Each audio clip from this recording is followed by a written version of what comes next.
പ്രാരംഭമായിട്ട് ഒരു വാക്യം വായിക്കുവാൻ ആഗ്രഹിക്കുന്നു. 2 കൊരിന്ത്യർ 4-ാം അധ്യായം അതിൻ്റെ 16-ാം വാക്യം. 2 Corinthians chapter 4 verse 16. അതുകൊണ്ട് ഞങ്ങൾ അധൈര്യപ്പെടാതെ ഞങ്ങളുടെ പുറമേയുള്ള മനുഷ്യൻ ക്ഷയിച്ചു പോകുന്നു എങ്കിലും ഞങ്ങളുടെ അകമേയുള്ളവൻ നാൾക്കുനാൾ പുതുക്കം പ്രാപിക്കുന്നു. സ്തോത്രം. ഇംഗ്ലീഷിൽ നമ്മൾ ഇങ്ങനെ വാക്യം, therefore we do not lose heart, but though our outer man is decaying, yet our inner man is being renewed day by day. ഞാൻ ഈ വാക്യം ഇവിടെ വായിക്കുന്ന പാസ്റ്റർ ദൈവത്തിൻ്റെ ആത്മാവിൻ്റെ ആ നടത്തിപ്പിനാൽ ആ വർഷിപ്പ് ലീഡ് കഴിഞ്ഞപ്പോൾ ദേവദാസൻ ആ വാക്യം വായിച്ചു. ഞാൻ ഇന്ന് പറയാൻ പോകുന്ന കാര്യം ഇത്രയേ ഉള്ളൂ. നമ്മളെ മറ്റുള്ളവരിൽ നിന്ന് വ്യത്യസ്തമാക്കുന്നത് എന്താണ്? What makes us different from others? നമ്മൾ ഈ ലോക ജീവിതത്തിൽ ജീവിക്കുമ്പോൾ നമ്മളെക്കുറിച്ച് നമ്മൾ തന്നെ പറയാം, നമ്മൾ ദൈവമക്കളാണ്. നമുക്ക് ചുറ്റും ദൈവമക്കളല്ലാത്ത ഒരുപാട് പേരുണ്ട്, ദൈവത്തെ അറിയാത്തവരുണ്ട്, ദൈവത്തിൽ വിശ്വസിക്കാത്തവരുണ്ട്, മറ്റ് മതസംഹിതകളിൽ വിശ്വസിക്കുന്നവരുണ്ട്. എന്നാൽ നമുക്കെന്താണൊരു വ്യത്യാസം എന്നുള്ളതാണ് ഞാൻ നമ്മളോട് തന്നെ ചോദിക്കുന്നത്, എന്നോട് തന്നെ ചോദിക്കുന്നൊരു ചോദ്യം. നമുക്കെന്തെങ്കിലും വ്യത്യാസമുണ്ടോ? ലോകത്തിലെല്ലാ മനുഷ്യർക്കും പ്രശ്നങ്ങളുണ്ട്, എല്ലാവരുടെയും വീട്ടിൽ പ്രാരാബ്ധങ്ങളുണ്ട്, ബുദ്ധിമുട്ടുകളുണ്ട്, കുടുംബ പ്രശ്നങ്ങളുണ്ട്, ആരോഗ്യ പ്രശ്നങ്ങളുണ്ട്, ലോൺലിനെസ് ഉണ്ട്, ജോലി സംബന്ധമായ വിഷയങ്ങളിൽ ബുദ്ധിമുട്ട് അനുഭവിക്കുന്നവരുണ്ട്, കുഞ്ഞുങ്ങളുടെ കാര്യത്തിൽ വിവിധ നിലകളിൽ വേദനിക്കുന്നവരുണ്ട്. പക്ഷെ നമുക്കിതിനകത്ത് എന്തെങ്കിലും ഒരു വ്യത്യാസമുണ്ടോ? അതോ അവരെ പോലെ തന്നെയാണോ നമ്മുടെ റിയാക്ഷൻ എന്ന് നമ്മൾ ചിന്തിക്കണം.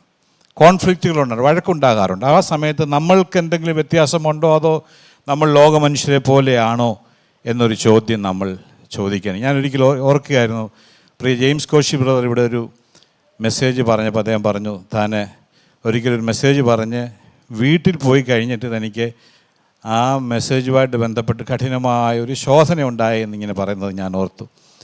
ഞാൻ ഈ മെസ്സേജ് ചില ആഴ്ചകൾക്ക് മുമ്പ് ഇവിടെ പറയാനിരുന്നതാണ്. പറയാനിരുന്നതിൻ്റെ തലേ ദിവസം വൈകുന്നേരം എൻ്റെ ജീവിതത്തിലും വലിയൊരു പ്രതിസന്ധി ഉണ്ടായി, വലിയൊരു പ്രതിസന്ധി. അപ്പം ഞാൻ ആലോചിക്കുകയാണ്, ദൈവമേ, ഈ മെസ്സേജ് പറയുന്നതിന് മുമ്പ് ദൈവം നമ്മളെ തന്നെ ചിലപ്പോൾ ഒന്ന് പരിശോധിക്കും, ഈ പറയുന്ന കാര്യം നമുക്ക് ആപ്ലിക്കബിൾ ആണോ എന്നറിയാൻ തക്കവണ്ണം. ഞാൻ പറഞ്ഞത് അൺഎക്സ്പെക്റ്റഡ് ആയിട്ടുള്ള പല സംഭവ വികാസങ്ങൾ നമ്മുടെ ജീവിതത്തിൽ സംഭവിക്കാം. ഒരുപക്ഷെ ഫിനാൻഷ്യൽ ലോസ് ആയിരിക്കാം, പെട്ടെന്ന് നമുക്കൊരു വലിയ നഷ്ടം സംഭവിച്ചെന്നിരിക്കാം. ഇതിൻ്റെയൊക്കെ നടുവിൽ നമ്മൾ എങ്ങനെ റിയാക്ട് ചെയ്യുന്നു, നമ്മൾ എന്തെങ്കിലും മറ്റുള്ളവരിൽ എന്തെങ്കിലും വ്യത്യാസമുണ്ടോ എന്നുള്ളത് നമ്മളെ തന്നെ ഒന്ന് ശോധന ചെയ്യുന്നത്, വല്ലപ്പോഴും ഒന്ന് പരിശോധിക്കുന്നത് നന്നായിരിക്കും. കർത്താവ് പറഞ്ഞു, നിങ്ങൾ ലോകമെമ്പാടും പോയി എൻ്റെ സാക്ഷികളാകുമെന്നാണ് പറഞ്ഞു. കാര്യം നമ്മളെ വാച്ച് ചെയ്യുന്ന, നമ്മളെ നോക്കുന്ന വാക്കുകൾ കൂടി മാത്രമല്ലല്ലോ സാക്ഷ്യം, ജീവിതവുമുണ്ടല്ലോ. നമ്മളെ വാച്ച് ചെയ്യുന്ന സമൂഹം നമുക്ക് ചുറ്റുമുള്ളുമ്പോൾ നമ്മൾ എന്തെങ്കിലും ഒരു വ്യത്യാസമുണ്ടോ എന്നുള്ളത് നമ്മളൊന്ന് പരിശോധിക്കണം. ഞായറാഴ്ച സഭായോഗത്തിന് വരുന്നതാണോ നമ്മുടെ വ്യത്യാസം? ഞായറാഴ്ച നമ്മൾ വരുന്നെങ്കിൽ മറ്റു ദിവസങ്ങളിലൊക്കെ മറ്റു പല ആളുകളും പലയിടങ്ങളിൽ പോകുന്നുണ്ട്. പ്രാർത്ഥനയും അല്ലെങ്കിൽ ഉപവാസവുമാണോ നമ്മളിലുണ്ടാകുന്ന വ്യത്യാസം? നമ്മളെക്കാൾ കൂടുതൽ സ്ട്രിക്റ്റായിട്ട് നൊയമ്പ് നോക്കുന്നവരും അങ്ങനെയൊക്കെ ചെയ്യുന്നവരെല്ലാം ഉണ്ട്. അത്ഭുതങ്ങൾ നടക്കുന്നതോ അതിനെക്കുറിച്ച് കേൾക്കുന്നതാണോ നമ്മുടെ വ്യത്യാസം എന്ന് ചോദിച്ചാൽ, നമ്മൾ സമൂഹത്തിലോട്ട് നോക്കാമെങ്കിൽ വലിയ അത്ഭുതങ്ങളൊക്കെ പലയിടത്തും ഈ നാളുകളിൽ നടക്കുന്നുണ്ട്. ഇനി അതൊക്കെ പോട്ടെ, പ്രവചനം കേൾക്കുന്നതാണ് നമുക്കുള്ള വ്യത്യാസം എന്ന് വെച്ചാൽ, നല്ല അച്ചട്ടായിട്ട് കൃത്യമായിട്ട് കാര്യങ്ങൾ പറയുന്നവർ പുറം ലോകത്തുണ്ട്. നമുക്ക് കയ്യിലിരിക്കുന്ന ബൈബിളാണോ നമ്മൾക്ക് വ്യത്യാസം എന്ന് ചോദിച്ചാൽ, നമുക്ക് ബൈബിളെങ്കിൽ മറ്റുള്ളവർക്ക് പല ഗ്രന്ഥങ്ങളുണ്ട്. ഇതൊക്കെയാണോ എന്തെങ്കിലും, അല്ലെങ്കിൽ എക്സ്റ്റേണലായിട്ടുള്ള എന്തെങ്കിലും വ്യത്യാസമാണോ? നമ്മുടെ വേഷവിധാനത്തിലോ അല്ലെങ്കിൽ നമ്മൾ കൊണ്ട് നടക്കുന്ന ഏതെങ്കിലും ചിട്ടയിലോ വല്ലതും ആണോ? ഞങ്ങൾ കള്ള് കുടിക്കുന്നില്ല, പുകവലിക്കുന്നില്ല, തിയേറ്ററിൽ പോയി സിനിമ കാണുന്നില്ല, ഇതൊക്കെയാണോ നമ്മളെ വ്യത്യാസം? ഇതിനേക്കാൾ നല്ല ക്വാളിറ്റി ലൈഫുള്ളവർ നമ്മുടെ പുറത്തുണ്ട്. എന്നാൽ വാസ്തവത്തിൽ എന്താണ് നമ്മളുടെ വ്യത്യാസമെന്ന് നമ്മൾ ചിന്തിക്കേണ്ടതായിട്ടിരിക്കുന്നു. ദൈവം പറയുന്നുണ്ട്, നമ്മൾ ഒരു മനുഷ്യൻ്റെ ജീവിതത്തിൽ 3 ഘടകങ്ങൾ പ്രത്യേകിച്ച് നമുക്കെല്ലാവർക്കും അറിയാം. ദേഹം, ദേഹി, ആത്മാവെന്നാണ് നമ്മൾ പറയുന്നത്. വചനത്തിൽ അതിങ്ങനെ വായിക്കണം. 1 തെസ്സലോനിക്കർ 5-ാം അധ്യായം 23-ാം വാക്യം വായിക്കാവോ? 1 Thessalonians chapter 5 verse 23. സമാധാനത്തിൻ്റെ ദൈവം തന്നെ നിങ്ങളെ മുഴുവനും ശുദ്ധീകരിക്കുമാറാകട്ടെ. നിങ്ങളുടെ ആത്മാവും പ്രാണനും ദേഹവും അശേഷം നമ്മുടെ കർത്താവായ യേശുക്രിസ്തുവിൻ്റെ പ്രത്യക്ഷതയിൽ അനിന്ത്യമായി വെളിപ്പെടും വണ്ണം കാക്കപ്പെടുമാറാകട്ടെ. നമ്മളിവിടെ വായിക്കുന്ന ഒരു ഓർഡർ ഉണ്ട്. ബൈബിളിലെ ഓർഡർ എന്ന് പറഞ്ഞാൽ സ്പിരിറ്റ്, സോൾ ആൻഡ് ബോഡി. നമ്മൾ പലപ്പോഴും പറയുമ്പോൾ ദേഹം, ദേഹി, ആത്മാവ്. ആത്മാവിനെ നമ്മൾ ഏറ്റവും ഒടുവിലാണ് പ്രതിഷ്ഠിക്കുന്നത്. എന്നാൽ ദൈവവചനത്തിൽ ഏറ്റവും ആദ്യം കാണുന്നത് സ്പിരിറ്റ്, സോൾ ആൻഡ് ബോഡി എന്നുള്ളതാണ്. ഇതിനെ നമുക്കറിയാം, പുതിയ നിയമത്തിൽ ഇതിനെ വിളിക്കുന്ന ഒരു പേരുണ്ട്. നമ്മുടെ ഔട്ടർ ബോഡി, അല്ല ഔട്ടർ മാൻ എന്ന് പറയുന്നത് നമ്മുടെ ശരീരവും നമ്മുടെ ദേഹിയും, our body and our soul constitute flesh. അതിനെ നമ്മൾ ജഡമെന്ന് പറയുന്നത്. ആത്മാവിനെ നമ്മൾ വിളിക്കുന്നത്, ദൈവവചനം വിളിക്കുന്ന പേരാണ് ഇന്നർ മാൻ, അകത്തെ മനുഷ്യൻ. അകത്തെ മനുഷ്യൻ നമ്മൾ ആത്മാവിനെ വിളിക്കുന്നത്. അപ്പോൾ ഇത് രണ്ടും രണ്ട് വ്യത്യസ്തമായ നിലയിലാണ് പ്രവർത്തിക്കുന്നതെന്നുള്ളത് നമ്മൾ മനസ്സിലാക്കണം. എന്താണ് വീണ്ടും ജനനം എന്ന് പറയുന്നത്? ബോൺ അഗെയിൻ എന്ന് പറയുമ്പോൾ നമ്മൾ വിചാരിക്കുന്നത് പള്ളി മാറുന്നതാണോ, അല്ലെങ്കിൽ മേയർ ചർച്ച് മെമ്പർഷിപ്പ് എടുക്കുന്നതാണോ? വാസ്തവത്തിൽ ബോൺ അഗെയിൻ, വീണ്ടും ജനിക്കുക എന്ന് പറഞ്ഞു കഴിഞ്ഞാൽ നമ്മുടെ ശരീരവും നമ്മുടെ ആത്മാവും നമ്മുടെ മനസ്സുമല്ല, നമ്മുടെ ആത്മാവ്, അകത്ത് ദൈവം തന്നിരിക്കുന്ന ആ ആത്മാവ് മരണപ്പെട്ടു പോയി. ദൈവം പറയുന്നു, അതിക്രമങ്ങളാലും പാപങ്ങളാലും മരിച്ചവരായിരുന്ന നിങ്ങളെ അവൻ ഉയർപ്പിച്ചു. ഇംഗ്ലീഷിൽ വായിക്കുമ്പോഴാണ് നമ്മൾ മനസ്സിലാക്കുന്ന അതിക്രമങ്ങളിലും പാപങ്ങളിലും മരിച്ചവരായിരുന്ന നമ്മുടെ ആത്മാവിനെ, ആ ഡെഡ് സ്പിരിറ്റിനെ കർത്താവിലുള്ള വിശ്വാസത്താൽ അത് പുനർജീവിപ്പിക്കപ്പെടുന്നതാണ് വീണ്ടും ജനനം എന്ന് പറയുന്നത്. അപ്പോൾ ഈ പുറമേയുള്ള ഒരു രൂപാന്തരത്തെക്കാൾ ഉപരിയായിട്ട് അകമേ ഉണ്ടാകുന്ന വീണ്ടും ജനനം നമ്മൾ പറയുമ്പോൾ മനസ്സിലാക്കിയത്, അകത്ത് മരിച്ചു കിടന്ന ആത്മാവിനെ ദൈവം ഉയർപ്പിക്കുന്നത് കൊണ്ടാണ്. അതാണ് ഒരു വ്യക്തിയുടെ ജീവിതത്തിലെ വീണ്ടും ജനനം എന്നതുകൊണ്ട് ഉദ്ദേശിക്കുന്നത്. നമ്മൾ വായിച്ച വേദഭാഗത്തിലേക്ക് വരാം. പൗലോസ് പറഞ്ഞ 2 കൊരിന്ത്യർ 4:16 വാക്യം ഒരിക്കൽ കൂടെ വായിക്കാമോ? അതുകൊണ്ട് ഞങ്ങൾ അധൈര്യപ്പെടാതെ ഞങ്ങളുടെ പുറമേയുള്ള മനുഷ്യൻ ക്ഷയിച്ചു പോകുന്നു എങ്കിലും ഞങ്ങളുടെ അകമേയുള്ളവൻ നാൾക്കുനാൾ പുതുക്കം പ്രാപിക്കുന്നു. 2 കാര്യങ്ങളാണ്. ഒരു ഔട്ടർ മാനെ കുറിച്ച് കേട്ടു, പുറമേയുള്ള ശരീരം. രണ്ടാമത് ഇന്നർ മാൻ, അകമേയുള്ള മനുഷ്യൻ. ഇതിനെക്കുറിച്ച് പറയുന്നത് എന്താണ്? ഒന്നാമത് പറയുന്നത് നമ്മുടെ നേച്ചർ ഓഫ് അവർ ഔട്ടർ മാൻ, അവിടെ ഫ്ലഷ്, നമ്മുടെ മനസ്സും നമ്മുടെ ശരീരത്തിനും എന്ത് സംഭവിക്കുന്നു പറഞ്ഞാൽ അത് ക്ഷയിച്ചു പോകുന്നു. ഡീക്കേയിങ് ഔട്ടർ മാൻ, ജീർണിച്ചു കൊണ്ടിരിക്കുകയാണ്. അതിനാർക്കെങ്കിലും സംശയമുണ്ട്? മെഡിക്കൽ സയൻസും അത് തന്നെയാണ് പറയുന്നത്. നമ്മുടെ നാളുകൾ കഴിയുന്തോറും നമ്മുടെ ശരീരം ജീർണിച്ചു കൊണ്ടേയിരിക്കുകയാണ്. വ്യക്തമായിട്ട് ദൈവവചനം അത് നമ്മളെ പഠിപ്പിക്കുന്നുണ്ട്. നമ്മുടെ ബോഡി മാത്രമല്ല, നമ്മുടെ മനസ്സും ക്ഷയിച്ചു കൊണ്ടിരിക്കുകയാണ്. നമ്മൾ ഒരു കാലത്ത് നമ്മൾ ചിന്തിച്ച് നോക്കുക, ഒരു കൊച്ചു കുഞ്ഞ് ഭൂമിയിൽ ജന്മമെടുക്കുന്നു. വളരെ അനുഗ്രഹിക്കപ്പെട്ട എക്സൈറ്റിംഗ് സിറ്റുവേഷനാണ്. ആ കുഞ്ഞ് വളർന്ന് ഓരോ സ്റ്റേജ് വളർന്ന് നടക്കാൻ തുടങ്ങുന്നു, സ്കൂളിൽ പോകാൻ തുടങ്ങുന്നു. നമ്മൾ ആ കുട്ടിയോടൊക്കെ ചോദിച്ചാൽ അവർക്കൊരു വളരാനുള്ളൊരു വലിയ ആകാംക്ഷയാണ്. വളരണം, എനിക്ക് പിള്ളേരൊക്കെ പറയും, അമേരിക്കയിലൊക്കെ ആണെങ്കിൽ പറയും എനിക്ക് ലൈസൻസ് എടുക്കാനുള്ള പ്രായം എത്തണം, അല്ലേ? മോൻ എത്രാം ക്ലാസ്സിലാണ് പഠിക്കുന്നത് ചോദിച്ചു കഴിഞ്ഞാൽ I am going to be in 7 പറയത്തുള്ളൂ. 6ാം ക്ലാസ്സിലാണ് പഠിക്കുന്നെങ്കിലും 7 ഞാൻ കയറുക എന്നാണ് പറഞ്ഞത്. എത്ര വയസ്സായെന്ന് ചോദിച്ചു കഴിഞ്ഞാൽ പറയാം I am going to be 13. 12 ആണെങ്കിലും ഒരു വയസ്സ് കൂടെ കൂട്ടി പറയാനാണ് ശ്രമിക്കുന്നത്, അല്ലേ? പക്ഷേ കുറച്ച് വർഷം കഴിയുമ്പോൾ ഒരു 35, 40, 45 വയസ്സ് കഴിയുമ്പോൾ ഈ ട്രെൻഡ് അങ്ങ് റിവേഴ്സ് ചെയ്യും. വയസ്സ് കുറച്ച് പറയാനും കുറച്ച് കാണിക്കാനുമുള്ള ശ്രമമാണ്. എനിക്കൊരു കഥ കേട്ടിട്ടുണ്ട്. ഒരു ലേഡിക്ക് അനസ്തേഷ്യ കൊടുക്കുന്ന സമയത്ത് ഡോക്ടർ ചോദിച്ചു എത്ര വയസ്സുണ്ടെന്ന് ചോദിച്ചാൽ അവർ പറഞ്ഞു 33. മുഖത്ത് നോക്കിയപ്പം ഡോക്ടർക്ക് ഒരു സംശയം, പറഞ്ഞു കറക്റ്റായിട്ട് പറയണം 38 എന്ന് പറഞ്ഞു. വീണ്ടും ഡോക്ടർ പറഞ്ഞു കഴിഞ്ഞ പ്രാവശ്യം ഒരു ലേഡി ഇതുപോലെ ഏജ് കുറച്ച് പറഞ്ഞു, കോംപ്ലിക്കേഷൻ ഉണ്ട്. അയ്യോ ഡോക്ടറെ 44 ലാസ്റ്റ് അവർ. അപ്പം നമ്മുടെ ഒരു ടെക്നോളജിയാണ് നമ്മുടെ ഏജ്. ഞാൻ പറഞ്ഞു ആദ്യമേ നമുക്ക് കൂട്ടി പറയാൻ, പിന്നെ കുറച്ച് കഴിയുമ്പം നമ്മൾ കുറച്ച് പറയുന്നു. ഞാൻ ഓർക്കാറുണ്ട്, കൊച്ചിലേക്ക് 10-50 വയസ്സായവരെയൊക്കെ ആൻറ്റിയെന്നും അങ്കിളെന്നൊക്കെ നമ്മൾ വിളിക്കുമായിരുന്നു. ഇപ്പം നമ്മൾ ആ പ്രായം കഴിഞ്ഞപ്പോഴും നമ്മൾ ചെയ്ത മണ്ടത്തരം നമുക്ക് മനസ്സിലാകുന്നത്. അപ്പോൾ ഈ ഞാൻ പറഞ്ഞൊരു കാര്യം, ഗ്രാജുവലായിട്ട് നമ്മുടെ ശരീരം ക്ഷയിച്ചുകൊണ്ടേയിരിക്കുകയാണ്.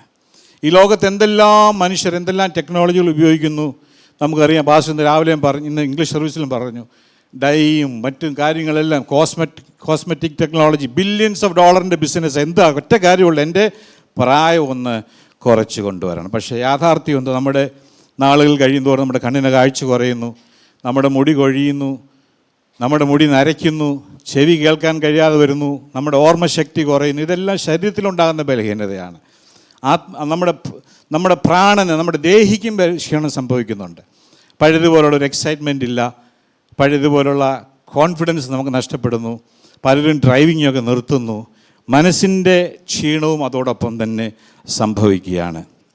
എന്നാൽ നമ്മളിതെല്ലാം മറച്ചു വയ്ക്കാനുള്ള വലിയ ശ്രമത്തിലാണ് ഈ ലോകത്ത് നമ്മൾ ജീവിക്കുമ്പോൾ. എന്നാൽ ഒരു കാര്യം ഓർക്കുക, ഈ ഔട്ടർ മാൻ്റെയും ഇന്നർ മാൻ്റെയും ടേസ്റ്റ് ആൻഡ് പ്രിഫറൻസ്, താല്പര്യങ്ങൾ, പ്രയോറിറ്റികളും വ്യത്യാസമാണ്. പുറമേയുള്ള മനുഷ്യനെ സംബന്ധിച്ചിടത്തോളം അവന് ഏറ്റവും സന്തോഷം നൽകുന്നത് എന്താണ്? അവന് നല്ലൊരു കംഫർട്ട്, നല്ല ജീവിത രീതി, നല്ല വീട്, നല്ല കംഫർട്ടബിളായിട്ടൊരു കാറ്, എല്ലാ വിധത്തിലുള്ള സുഖ സൗകര്യങ്ങൾ, ഇതെല്ലാം മക്കളൊക്കെ നല്ല രീതിയിൽ സെറ്റിലാകണം. അതുപോലെ നമുക്ക് എന്തെങ്കിലും കോൺഫ്ലിക്റ്റ് ഉണ്ടെങ്കിൽ അവിടെ നമ്മൾ ജയിക്കണം, ഞാനാണ് ജയിക്കേണ്ടത്, എൻ്റെ ഭാഗമാണ് ശരി എന്ന ബോധ്യം, ഇതെല്ലാം പുറമേയുള്ള മനുഷ്യൻ്റെ ആഗ്രഹങ്ങളാണ്. ഒരിക്കലും ഒരു ലൂസറാകുവാൻ, നഷ്ടപ്പെടുവാൻ ആഗ്രഹിക്കുന്നില്ല, എന്നാൽ നേടിയെടുക്കുവാൻ താല്പര്യപ്പെടുന്നു. ഫ്ലാറ്ററി, മറ്റുള്ള നമ്മളെക്കുറിച്ച് പുകഴ്ച പറയുന്നത് നമുക്ക് ഭയങ്കര സന്തോഷം, നമുക്ക് അറിയാതെ ഉള്ളിലൊരു സന്തോഷം ഉണ്ടാകും, അല്ലേ? ഞാൻ അടുത്ത സമയത്ത് ന്യൂസിൽ വായിച്ചു, ഒരു വെൽക്കം സ്പീച്ച്, ഒരു സ്വാഗത പ്രസംഗം പറഞ്ഞപ്പോൾ മുഖ്യമന്ത്രിയെ അകാരണമായി പുകഴ്ത്തിയപ്പോൾ മുഖ്യമന്ത്രി അസ്വസ്ഥനായെന്നൊരു വാർത്ത.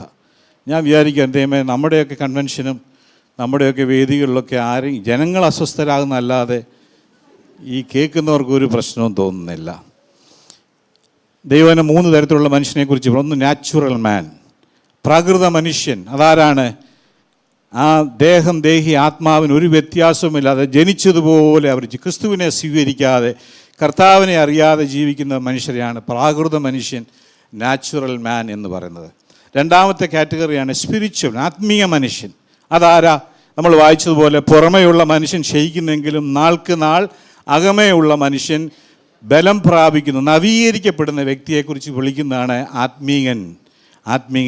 അവൻ ഒരിക്കൽ രക്ഷിക്കപ്പെട്ടിട്ട് ആ അകത്തെ മനുഷ്യൻ ദിനംതോറും ശക്തിപ്പെടുന്ന അനുഭവം. വേറൊരു കാറ്റഗറിയാണ് അത് മെജോറിറ്റി, അതാണ് കാർണൽ മാൻ. ഏതോ ഒരു കൺവെൻഷനോ മീറ്റിങ്ങിനോ പോയി കൈ പൊക്കി രക്ഷിക്കപ്പെട്ടു, സ്നാനപ്പെട്ടു, എന്നിട്ട് അകത്തെ മനുഷ്യന് വളർച്ചയില്ലാതിരിക്കുന്ന പ്രാകൃത മനുഷ്യനെക്കുറിച്ച് നമ്മൾ വായിക്കുന്നു. അതുകൊണ്ട് പൗലോസ് 1 കൊരിന്ത്യർ 3:11 വായിക്കുന്നത് ഇങ്ങനെ നമ്മൾ വായിക്കുന്നു, എന്നാൽ സഹോദരന്മാരെ നിങ്ങളോട് 1 Corinthians 3:11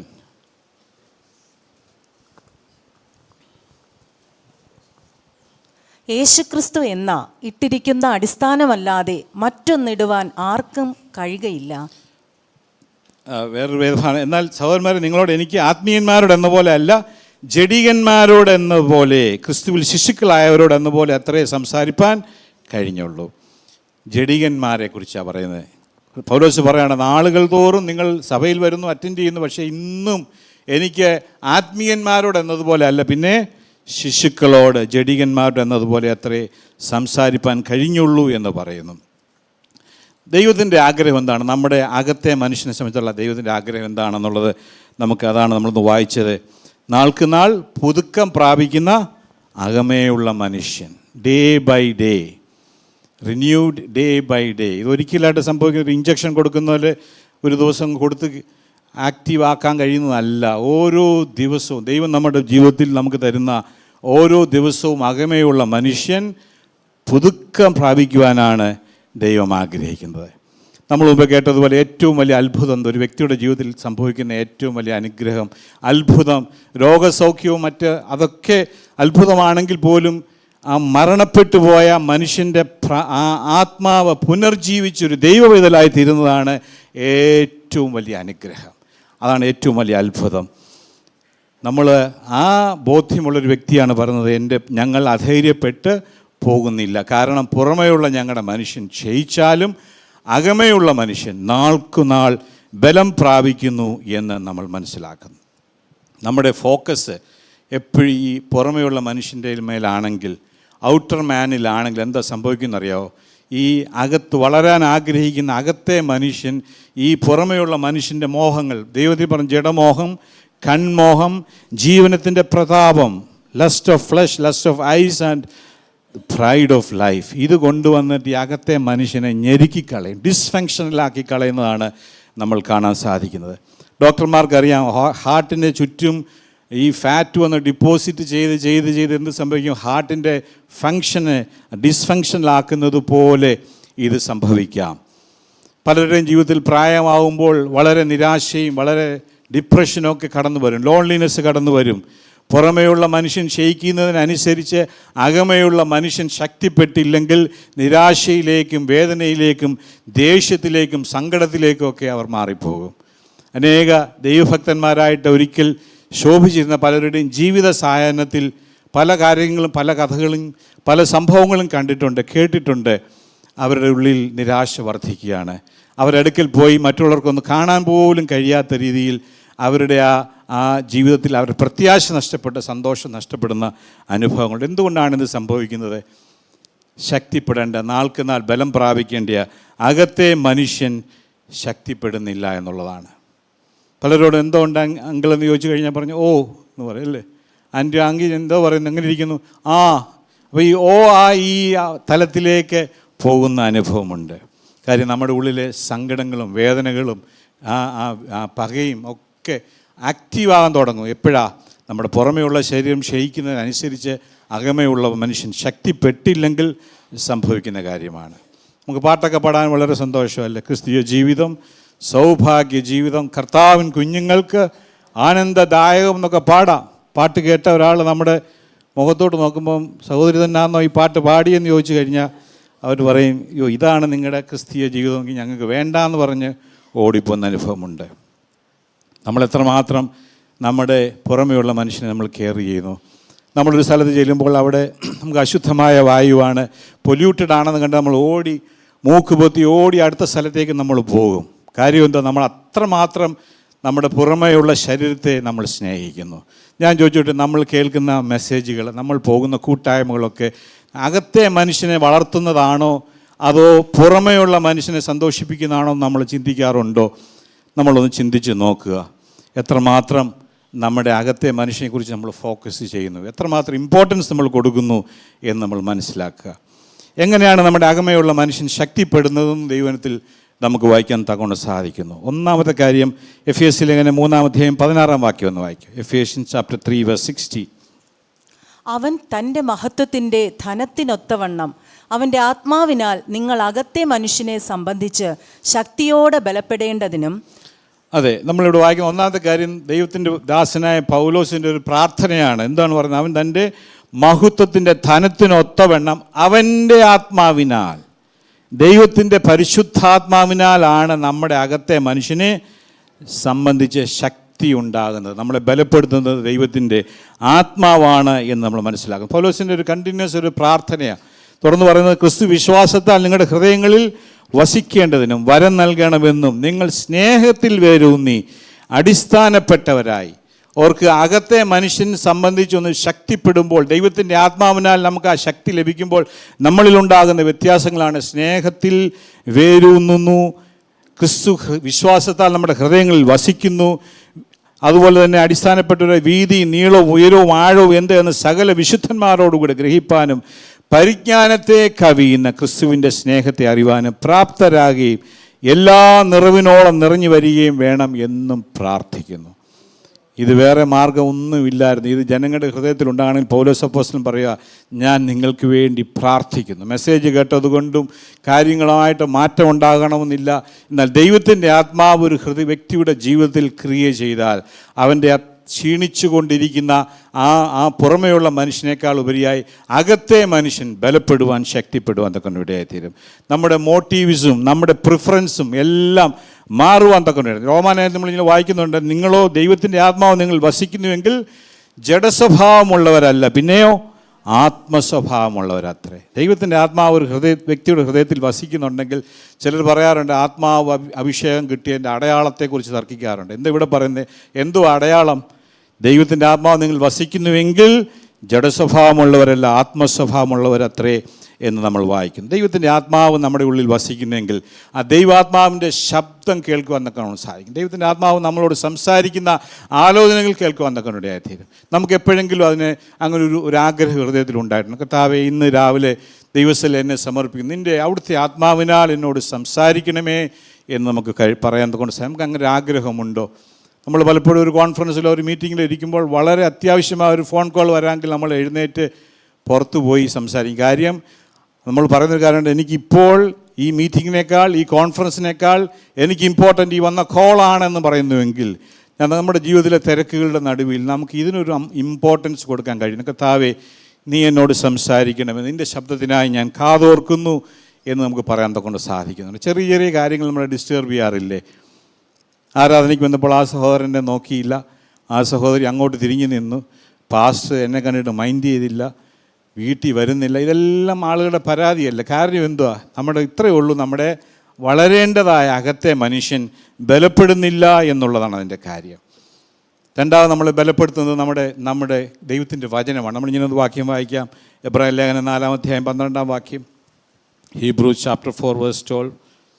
ദൈവത്തിൻ്റെ വചനം ജീവനും ചൈതന്യവുമുള്ളതായി ഇരുവായ് തലയുള്ള ഏത് വാളിനേക്കാളും മൂർച്ചയേറിയതും പ്രാണനെയും ആത്മാവിനെയും സന്ധിമജ്ജകളെയും വേർവിടുവിക്കും വരെ തുളച്ചു ചെല്ലുന്നതും ഹൃദയത്തിലെ ചിന്തനങ്ങളെയും ഭാവങ്ങളെയും വിവേചിക്കുന്നതും ആകുന്നു. ദൈവത്തിൻ്റെ ആ വചനം നമ്മുടെ ഹൃദയത്തിൽ ചെയ്യുന്ന ഒരു പ്രവൃത്തിയാണ്. ഇവിടെ 3 കാര്യങ്ങൾ ഇവിടെയും പറയുന്നുണ്ട്. എന്താ പറയുന്നത്?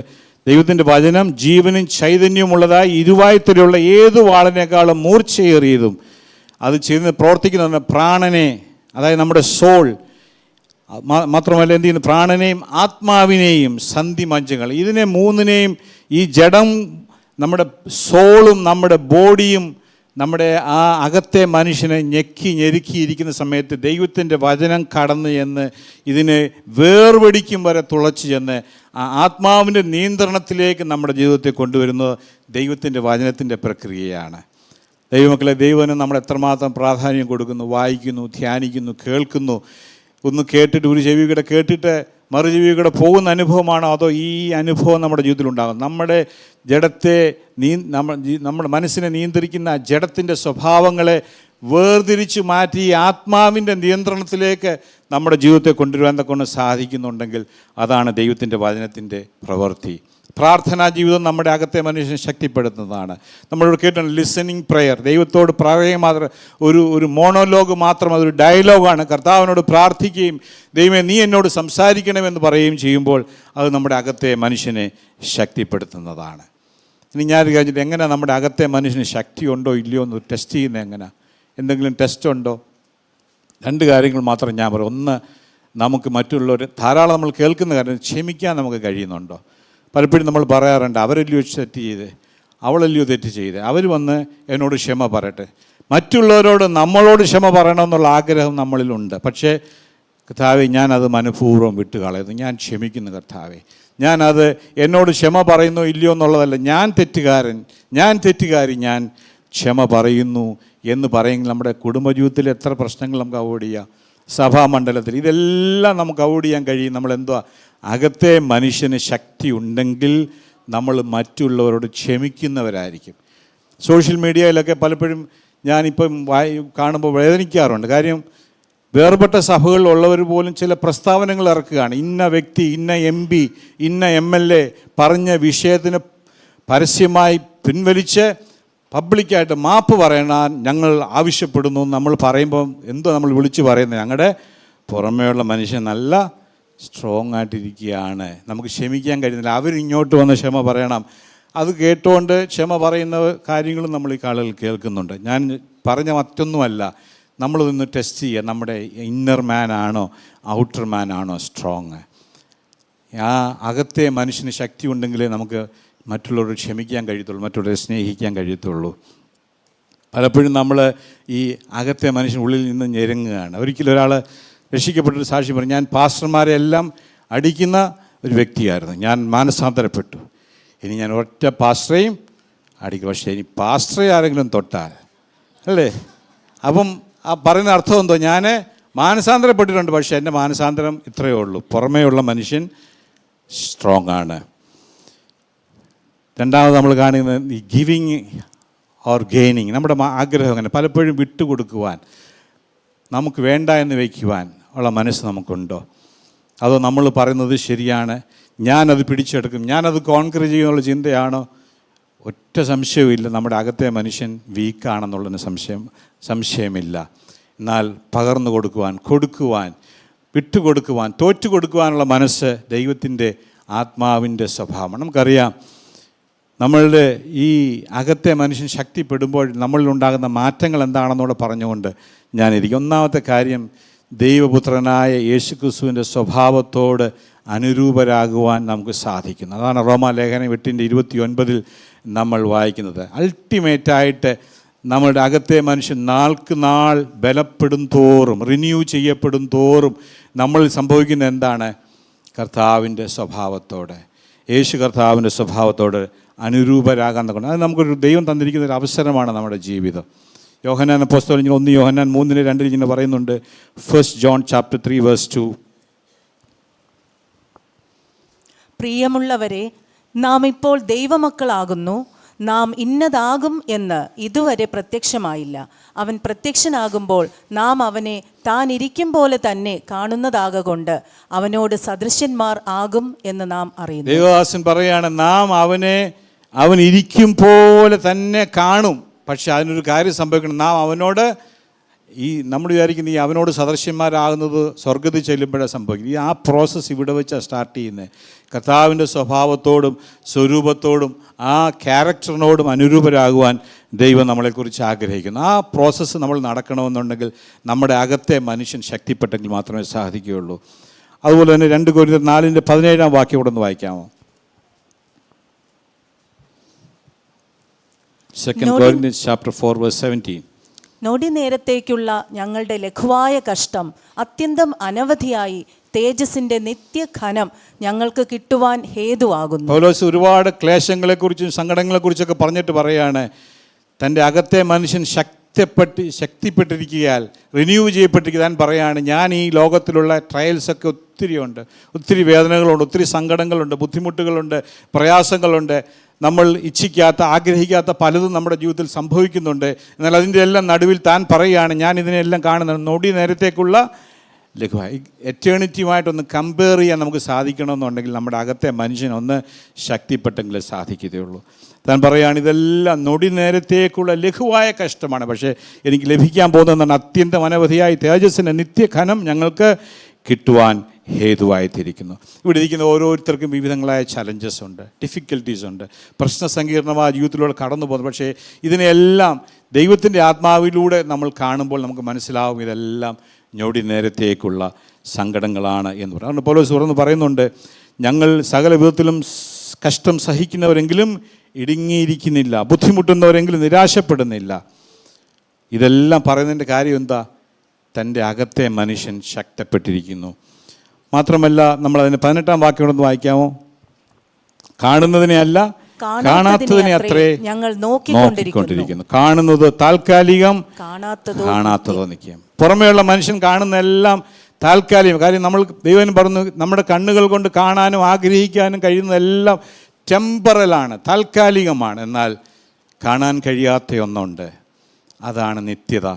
കാണുന്നത് താൽക്കാലികം, കാണാത്തത് നിത്യം. വിശ്വാസത്തിൻ്റെ ഡെഫിനിഷൻ നമുക്കറിയാം. വിശ്വാസം എന്നതോ ആശിക്കുന്നതോടെ നമ്മൾ കാണുന്ന കാര്യങ്ങളെല്ലാം ആശിക്കുന്നത്, പ്രത്യാശിക്കുന്നത്, ക്രിസ്തുവിനെക്കുറിച്ചുള്ള, കർത്താവിൻ്റെ പ്രത്യക്ഷതയെക്കുറിച്ചുള്ള നമ്മുടെ ആ പ്രത്യാശ, അതിൻ്റെ നിശ്ചയവും ഉറപ്പും. പിന്നെന്താണ്?